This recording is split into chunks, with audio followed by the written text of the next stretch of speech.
dan para pemirsa di mana saja Anda berada.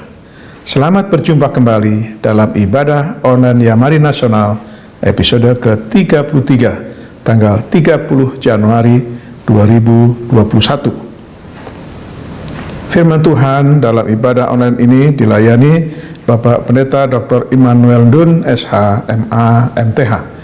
Beliau adalah pimpinan Sinode Gereja Pantai-Kosta Rahmat, juga sebagai pimpinan STTII Pemantang Siantar, Sumatera Utara.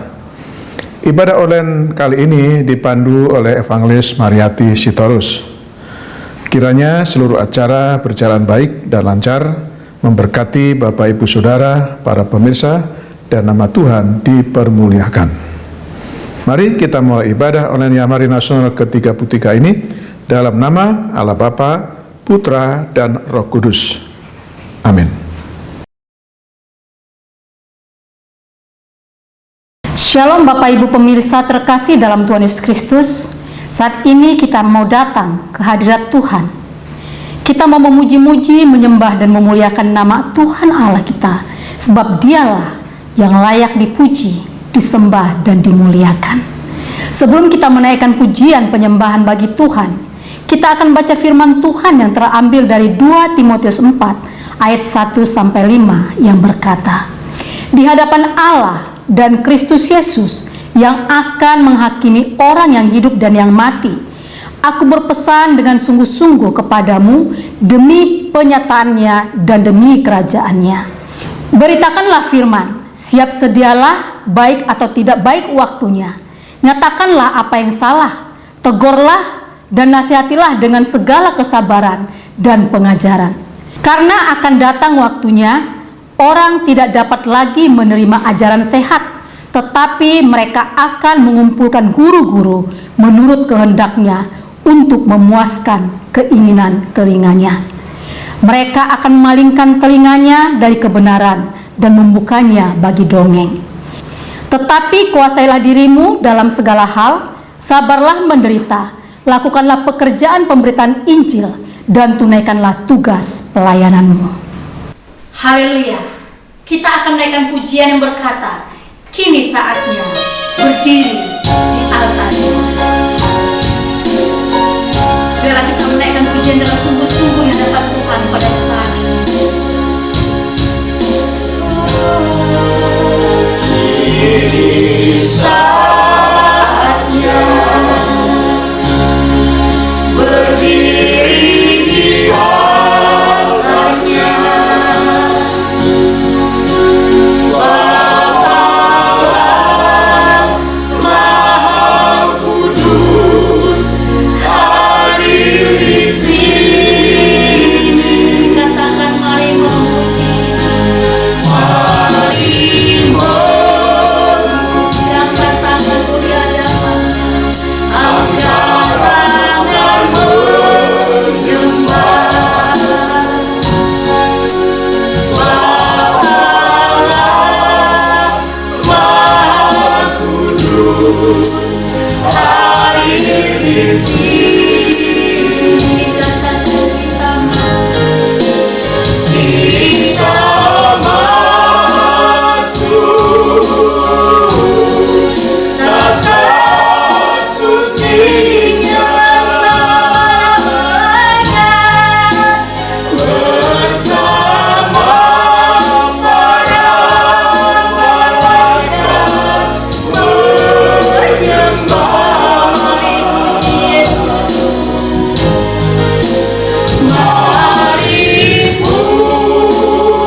Pujian kita yang berkata, ada satu sobatku yang setia, disambung dengan besarkan nama Tuhan. Haleluya. Amin.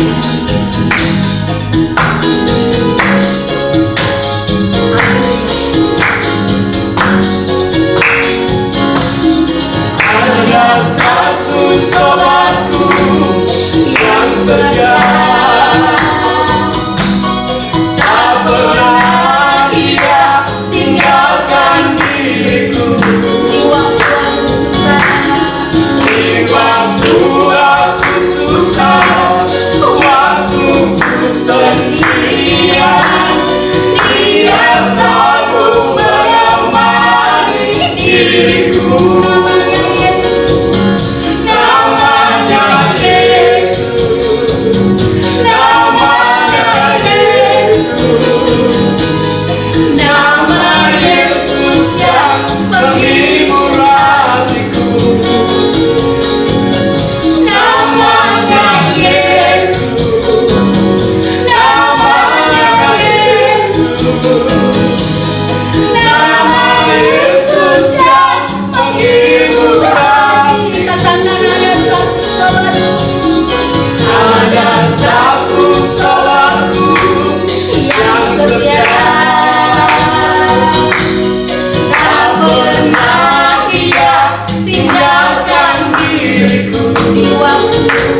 Haleluya.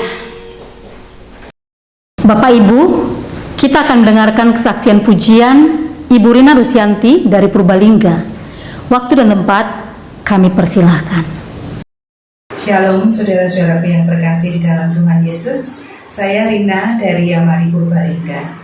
Rasanya begitu lama kita menjalani masa pandemi ini. Kita tidak tahu sampai kapan pandemi ini akan selesai. Kadang seperti tidak ada jalan keluar, tidak ada jalan terbuka bagi kita. Tetapi sebagai anak-anak Tuhan, Tuhan meminta kepada kita untuk tetap beriman kepadanya sampai pada saat Tuhan menyatakan mujizatnya bagi kita semua. Tuhan memberkati.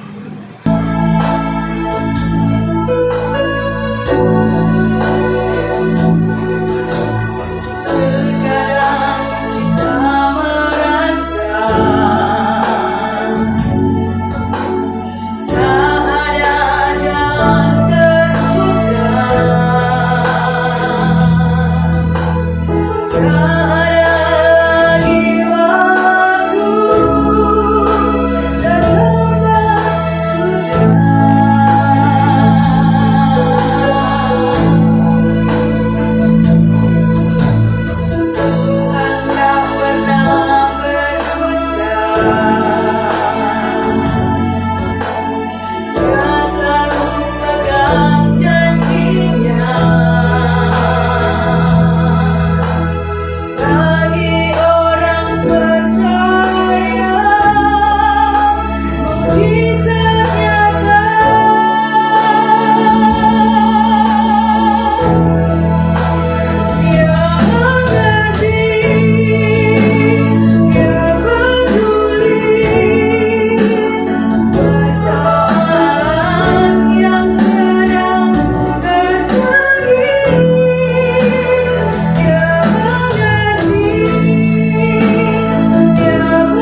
kita akan siapkan hati kita untuk mendengarkan firman Tuhan yang akan disampaikan oleh hambanya, Bapak Pendeta Dr. Immanuel Ndun. Mari kita sambut kebenaran firman Tuhan dengan menaikkan pujian yang berkata, bagaikan tanah kering. Biarlah hati kita menjadi tanah yang kering, yang siap diisi oleh firman Tuhan. Sehingga kita diperbaharui, diubahkan, dipulihkan dalam Tuhan. Haleluya. Katakan bagaikan tanah. Katakan bagai tanah kering.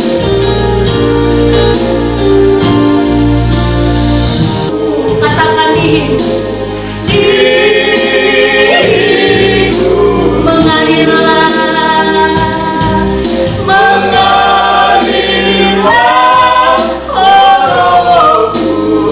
pulihkan, amin.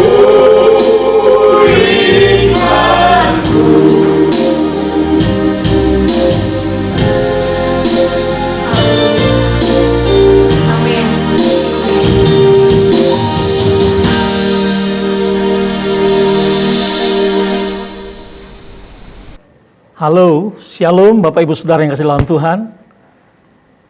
Bagaimana di tahun yang baru, sehat semua? Puji Tuhan. Saudara, dalam pelayanan hari ini, khususnya di ibadah online Yamari, saya ingin menyampaikan sebuah tema, melahirkan pemimpin-pemimpin muda dalam kaitan konteks bagaimana gereja menyiasati untuk lahirnya generasi penerus misionari yang diutus secara lokal di tempat asal dari mana mereka berada.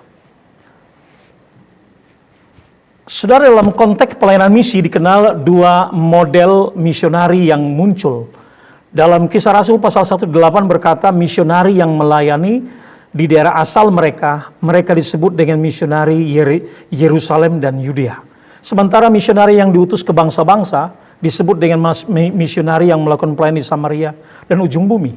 Dan dua model pelayanan misionari ini mendapatkan perhatian penting.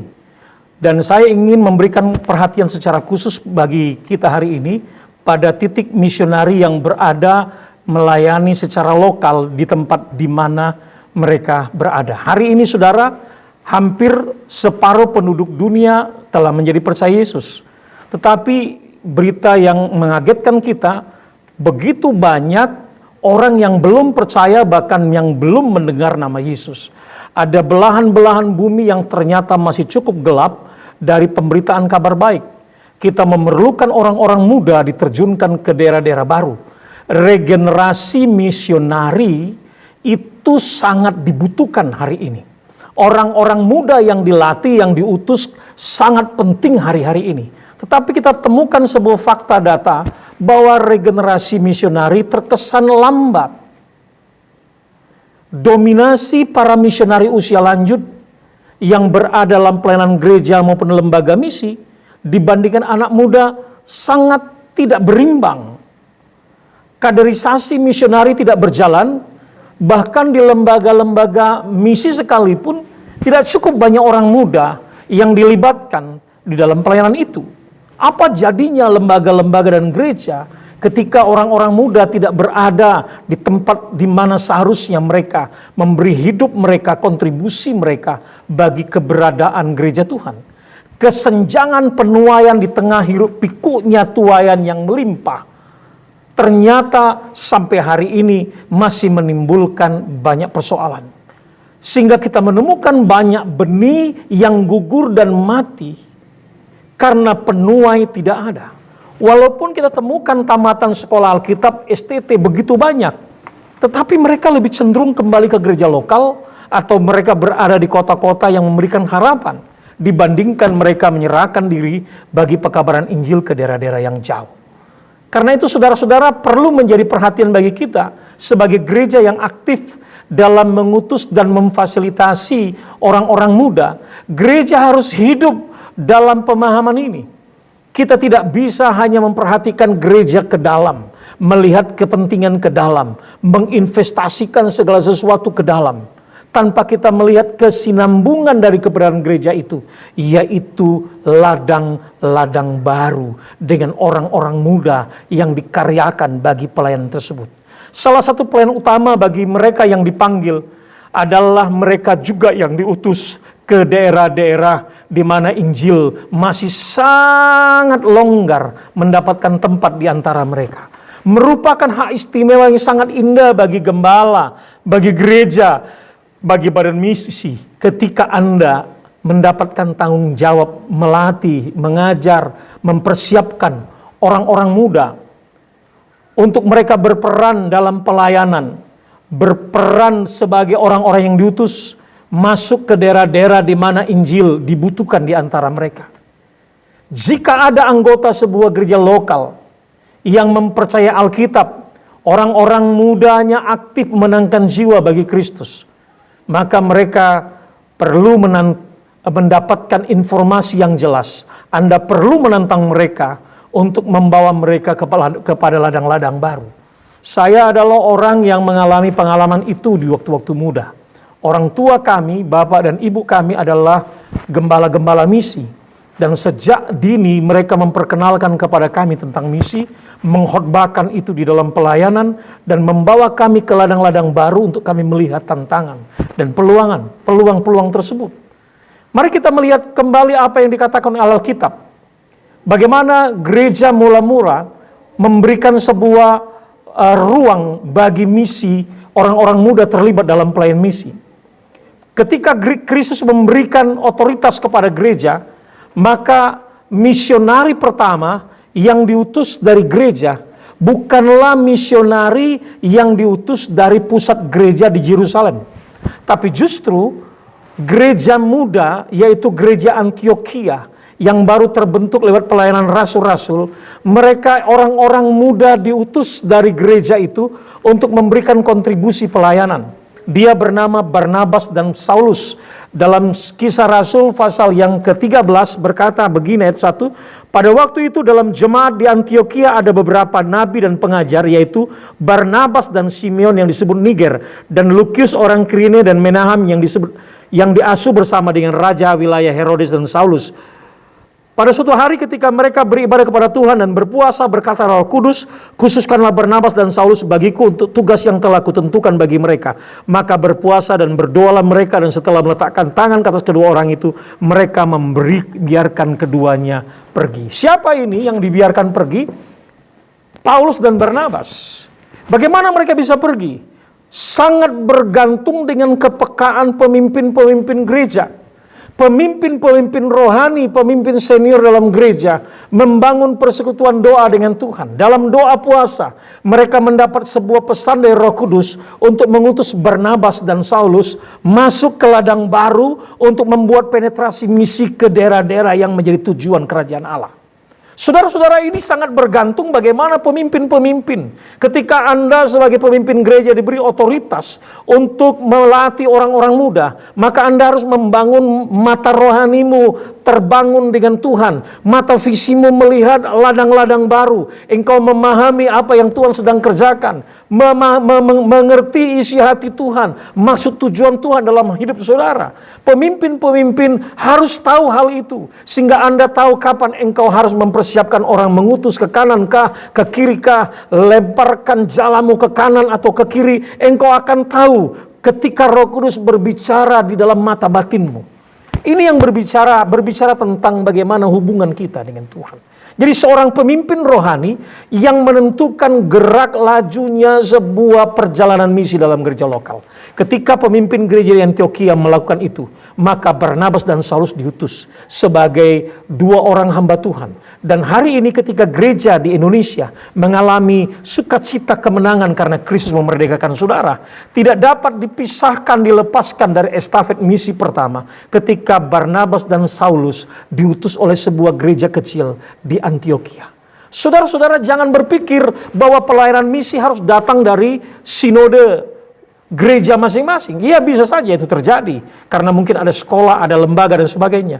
Tapi mari kita peka melihat kepentingan secara lokal di daerah di mana kita berada. Andalah pemimpin yang mengetahui orang-orang siapa yang belum diselamatkan, suku mana yang belum terjangkau, daerah mana yang belum mendapatkan kabar baik dari Injil. Anda memiliki peta daerah di mana Anda melayani, maka Anda tahu siapa yang harus pergi ke sana, siapa yang membawa kabar baik, dan bagaimana caranya. Anda harus tahu hal itu. Anda tidak boleh melipat tangan dan berdiam diri, hanya meminta dan berdoa untuk orang pergi ke sana. Kapan engkau mempersiapkan diri? Kapan engkau melatih orang-orang? Kita belajar dari gereja Antioquia. Mereka bukan gereja yang berasal dari para rasul. Mereka adalah orang-orang jemaat biasa. Mereka adalah orang-orang persebaran dari gereja Aniaya pada Kisah Rasul pasal 8. Tetapi gereja ini aktif bergerak dalam persekutuan dengan Tuhan, sehingga mereka mengerti tujuan Tuhan dalam pelayanan misi. Selanjutnya, otoritas untuk mengutus misionari ke negeri asing diberikan kepada gereja. Siapa yang mengutus mereka? Gereja. Anda para pemimpin harus mengambil peran dalam pelayanan tersebut. Kalau orang-orang baik terbaik dapat dikirim keluar gereja, lalu bagaimana dengan gereja yang kami gembalakan? Tuhan akan menolong saudara untuk melahirkan pemimpin baru, sehingga multiplikasi pemimpin akan lahir. Gereja tidak akan kekurangan tenaga pelayanan dalam penggembalaan, dan pelayanan itu akan menghasilkan terus tenaga-tenaga baru dalam pelayanan misi ke depan. Tuhan menempatkan otoritas itu dalam gereja, dan mari kita melakukan pelayanan, pengajaran, persiapan, dan pengutusan. Jika Anda seorang gembala, siapakah yang Anda akan utus? Tentunya orang yang terpanggil, orang muda dalam gereja saudara yang saudara latih, saudara bimbing, saudara ajar. Mari kita lihat bagaimana gereja mula-mula di abad pertama melakukan proses itu. Dalam Kisah Rasul pasal 13 ayat 1-3, tadi kita perhatikan bagaimana dua tokoh itu mendapatkan tanggung jawab besar. Siapakah mereka? Dua tokoh, Barnabas dan Saulus. Kualitas seorang misionari dalam ayat itu kita temukan, yang terkenal memiliki integritas, jujur, setia, semangat untuk memberitakan Injil, dan memiliki hubungan dekat dengan Tuhan. Inilah kualifikasi seorang misionari. Dan begitu juga lah cara Tuhan memilih Timotius. Timotius adalah orang muda yang menurut beberapa ahli berusia sekitar 15 tahun ketika dia menyerahkan diri dalam sebuah pelayanan. Paulus memimpin Timotius pada Tuhan dalam pelayanan misionari Paulus pertama ketika dia memasuki wilayah Asia. Lalu ketika Paulus kembali lagi dan dia bertemu dan melatih Timotius, maka selanjutnya Timotius diberikan tanggung jawab misi. Dalam Kisah Rasul 16 ayat 1-3 berkata, Paulus datang juga ke Derbe dan ke Listra. Di situ ada seorang murid bernama Timotius, ibunya adalah seorang Yahudi dan telah menjadi percaya, sedangkan ayahnya seorang Yunani. Timotius ini dikenal baik oleh saudara-saudara di Listra dan di Ikonium, dan Paulus mau supaya dia, Timotius, menyertainya dalam pelayanan. Paulus menyunatkan dia karena orang-orang Yahudi di daerah itu, sebab setiap orang tahu bahwa bapaknya adalah seorang Yunani. Saudara-saudara, Timotius mendapatkan sebuah upgrade kualitas pelayanan yang tadinya dimuridkan, tadinya mendapatkan tanggung jawab sederhana, sampai dia diikut sertakan dalam tim pelayanan misi. Di sini kita menemukan kaderisasi dari orang muda di dalam pelayanan. Pemimpin-pemimpin senior harus membuka diri, menolong orang-orang muda untuk terlibat dalam pelayanan. Jangan menganggap orang muda sebagai rongrongan dalam pelayanan saudara. Jangan saudara menganggap bahwa otoritasmu akan terbagi dan terganggu dengan kedatangan orang-orang muda. Tidak. Mereka adalah orang-orang yang Tuhan berikan di belakang saudara untuk mensupport saudara, mendukung saudara. Dan pada suatu saat merekalah yang akan melanjutkan apa yang sedang kita kerjakan hari ini. Ketulusan pelayanan dan sikap yang berkorban dari Timotius telah terlihat sangat jelas dalam pelayanannya bersama dengan Paulus. Bahkan jemaat lokal di Listra, tempat di mana Timotius berada, dapat merasakan kontribusi pelayanan persiapan seorang Timotius. Sehingga pada akhirnya mereka melepaskan Timotius dan diserahkan kepada Paulus. Maka jemaat gereja berkata kepada Paulus, Timotius adalah milikmu, ambillah dia. Mengapa? Karena memang Timotius menyerahkan diri secara total sebagai hamba Tuhan, tetapi Paulus tidak tinggal diam sebagai pemimpin senior. Dia coba merekrut, melatih, dan melibatkan dia di dalam tim pelayanannya. Saya banyak terlibat pada waktu masih muda dengan pelayanan orang tua kami. Bapak saya dan ibu adalah gembala gereja lokal yang melayani secara khusus kepada suku-suku yang ada di luar daerah dari mana mereka menggembalakan. Dan kami melihat dari dekat karena kami seringkali dibawa oleh orang tua ke ladang-ladang misi yang baru dirintis ataupun daerah-daerah yang sedang berkembang dalam pelayanan misi. Di sana kami melihat bagaimana antusiasnya orang-orang yang datang kepada Tuhan. Dan dari situ kami belajar bagaimana memulai sebuah pelayanan. Timotius menerima panggilan Tuhan sebagai misionari muda. Dalam Kisah Rasul pasal 16 ayat 3. Dan Paulus mau supaya dia menyertainya dalam pelayanan. Seorang pemimpin tahu kapan memulai pelatihan, kapan merekrut orang, kapan memberi kesempatan kepada pemimpin muda bersama dengan dia untuk melihat sebuah kegerakan lebih lanjut. Timotius menyerahkan diri melayani Tuhan di usia 15 tahun. Timotius di usia muda menggembalakan beberapa gereja secara bergantian. Dia melayani jemaat di Tesalonika sebagai gembala. Dia menggembalakan di Korintus. Dia menggembalakan di Filipi. Dia menggembalakan di Berea. Dia menggembalakan di Efesus. Menjelaskan kepada kita, orang muda yang mendapatkan pengajaran dan kesempatan bermisi akan menjadi seorang yang tergali segala potensinya untuk menjadi pelayan-pelayan berikut yang memberikan support bagi para senior untuk melihat penjangkauan ke daerah-daerah baru. Paulus mengingatkan Timotius agar dia terus menjadi teladan dalam karakternya walaupun dia seorang muda. Gereja awal secara konsisten merawat kaum mudanya untuk menjadi pemimpin di tempat asal mereka dan mengutus mereka ke tempat pelayanan yang lebih jauh sehingga terjadilah perluasan dari pelayanan itu. Kalau kita melihat estafet kesinambungan dari pelayanan misionari ini, maka kita perhatikan jemaat lokal di Tesalonika, mereka membuka diri untuk Allah berbicara dan mereka melatih orang-orang muda untuk terjun dalam pelayanan. Maka Paulus, Barnabas, orang-orang dalam gereja lokal mulai diutus masuk ke Asia, bahkan Eropa, memberitakan kabar Injil. Dan Paulus sebagai seorang pemimpin senior melatih orang-orang muda, salah satunya Timotius, sebagai regenerasi dari pelayanan misi selanjutnya. Dan Timotius kemudian menjadi gembala misi di beberapa gereja. Dari gereja-gereja yang ada, dia melatih dan mengembangkan sehingga gereja misi lahir sampai hari ini. Saudara-saudara, apakah hal tersebut juga dilakukan oleh Allah di dalam gereja saudara? Atau kita balik pertanyaan, apakah hal tersebut juga Anda lakukan dalam gereja di mana saudara menggembalakan? Atau dari lembaga misi di mana Anda melayani? Apakah Anda sedang mempersiapkan orang-orang muda untuk terjun dalam pelayanan? Kapan terakhir kalinya Anda merasakan sukacita yang luar biasa ketika Anda bersama dengan orang-orang muda terjun dalam pelayanan misi ke daerah-daerah yang baru? Beberapa waktu yang lalu kami masuk ke sebuah pelayanan daerah. Bersama dengan tim, saya membawa mobil, kami dengan tim anak-anak muda datang dan kami mengambil waktu doa puasa untuk masuk ke beberapa daerah. Dan ketika kami mulai masuk ke beberapa daerah, Tuhan berbicara kepada kami dan menuntun kami dengan penglihatan dan pernyataan untuk pergi ke daerah-daerah yang baru. Ketika kami peka untuk pergi ke sebuah daerah, ternyata kami berjumpa di sana dengan orang-orang yang membutuhkan Injil. Dan ketika saya datang bertemu dengan orang tersebut, orang itu bilang, "Pak, saya tahu Bapak seorang pendeta. Karena saya mendengar khotbah Bapak di daerah perbatasan Aceh, di atas sana, 3 bulan yang lalu. Dan saya bukan Kristen, Pak. Saat itu juga saya berbicara tentang Kristus kepadanya. Dalam hitungan 10 menit, dia menyerahkan diri kepada Tuhan.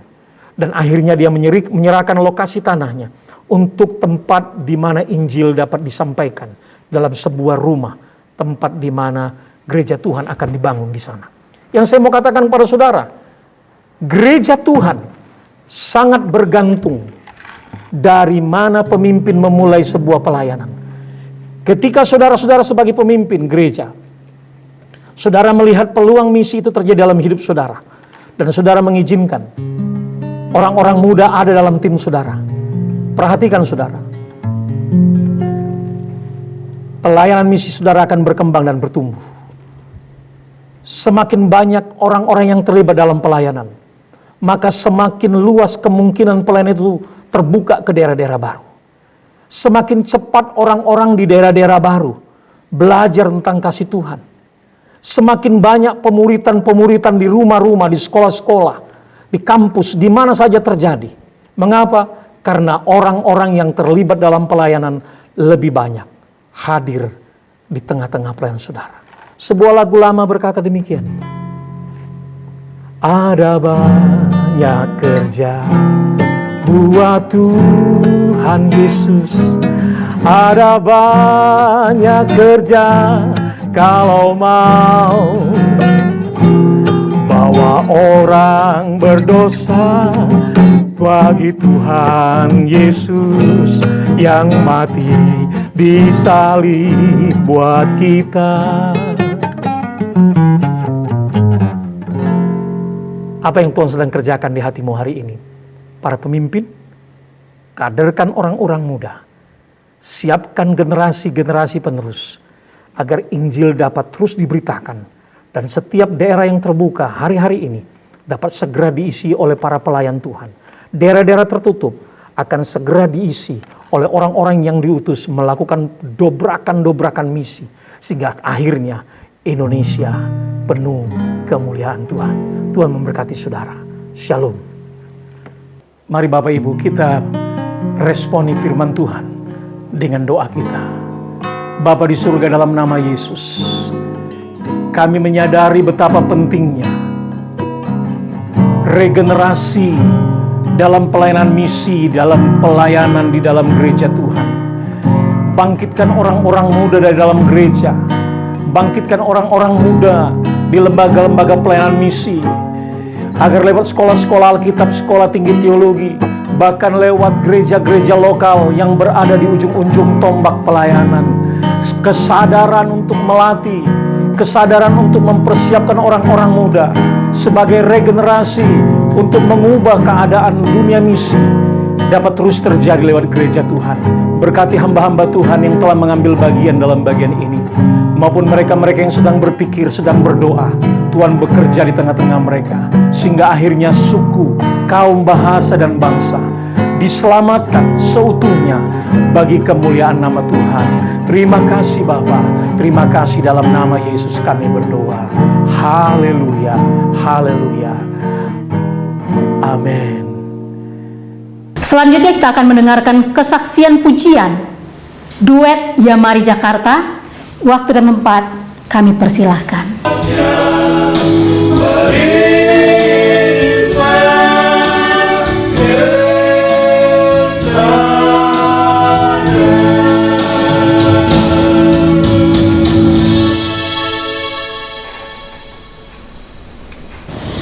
Segala puji syukur kami naikkan kepadamu ya Allah, Allah Bapa, Allah Anak, Allah Roh Kudus, yang telah memimpin kami dalam ibadah online Ya Mari ke-33 ini. Kiranya menjadi berkat bagi seluruh pemirsa ibadah online Ya Mari dan hormat kemuliaan bagi nama Tuhan. Kami juga bersyukur untuk pemberitaan firman Tuhan yang telah disampaikan oleh hamba-Mu Bapak Pendeta Dr. Immanuel Ndun SH MA MTH dengan tema menyiapkan pemimpin-pemimpin misionari muda ke ladang misi baru. Kami percaya benih firman Tuhan yang telah ditabur oleh hamba-Mu menjadi rema dan memberkati seluruh sahabat dan pemirsa ibadah online Ya Mari dimanapun mereka berada. Tuhan berkati kehidupan pribadi, keluarga, dan pekerjaan pelayanannya. Engkau pakai lebih dan lebih lagi dalam seluruh pelayanan yang Tuhan percayakan kepada hamba-Mu dimanapun hamba-Mu melayani. Berkati seluruh tim pelayanan di IOY ke-33 ini, baik worship leader, singers, pemain musik, hamba-Mu yang menyampaikan pengumuman, pendoa syafaat, multimedia, dan semua yang terlibat di dalamnya. Kiranya kasih karunia dan anugerah Tuhan menyertai kami semua. Bapa Surgawi, kami berdoa untuk persiapan ibadah online Yamari ke-34 mendatang. Kiranya berjalan dengan lancar. Berkati dan urapi seluruh tim yang akan melayani, sehingga pelayan kami menyukakan hati Tuhan dan memberkati setiap pemirsa IOY. Secara khusus, kami berdoa untuk hamba-Mu, Bapak Pendeta Muda Yusuf Gunawan dari Jakarta, yang akan menyampaikan firman Tuhan. Kiranya Engkau memberkati hamba-Mu dan hikmat pengertian, kuasa dan urapan dari Tuhan dalam mempersiapkan kebenaran firman-Mu dan menjadi berkat bagi seluruh pemirsa ibadah online Yamari. Kami berdoa bagi bangsa negara Indonesia, kiranya damai sejahtera-Mu turun atas negeri kami tercinta ini. Tuhan memberkati seluruh pemimpin kami dari pusat hingga pelosok negeri ini dengan hikmat dan takut akan Tuhan, sehingga dapat memimpin dalam keadilan dan kebenaran, serta kesejahteraan bangsa ini terjamin dan merata.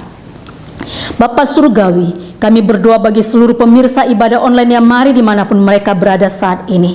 Mereka yang saat ini sedang bergumul dalam berbagai masalah hidup, baik sakit penyakit, masalah ekonomi, masalah pekerjaan, hubungan suami istri yang kurang harmonis, hubungan orang tua dan anak yang retak, pergumulan mencari teman hidup, dan lain sebagainya. Kiranya Engkau yang memberi jalan keluar dan memberkati mereka. Kiranya tangan-Mu yang ajaib dan penuh kuasa itu menjangkau dan menjamah mereka saat ini.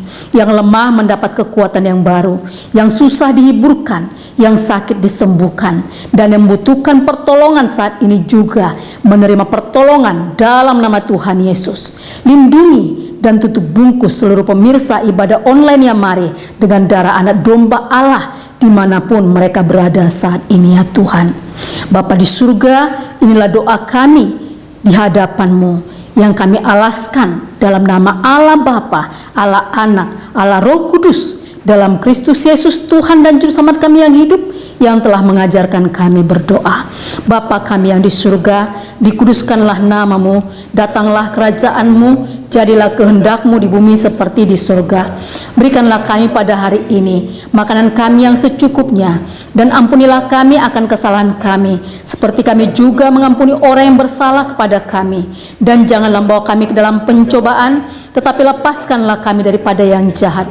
Karena Engkau-lah yang punya kerajaan dan kuasa dan kemuliaan sampai selama-lamanya. Amin. Bapak Ibu Saudara, sekarang arahkanlah hatimu kepada Tuhan dan terimalah berkat-Nya. Turunlah kiranya kasih karunia, rahmat dan sejahtera dari Allah Bapa, cinta kasih Tuhan Yesus Kristus dan persekutuan dengan Roh Kudus menyertai kehidupan pribadi, keluarga, pekerjaan dan pelayanan saudara mulai saat ini sampai Maranatha. Amin. Terima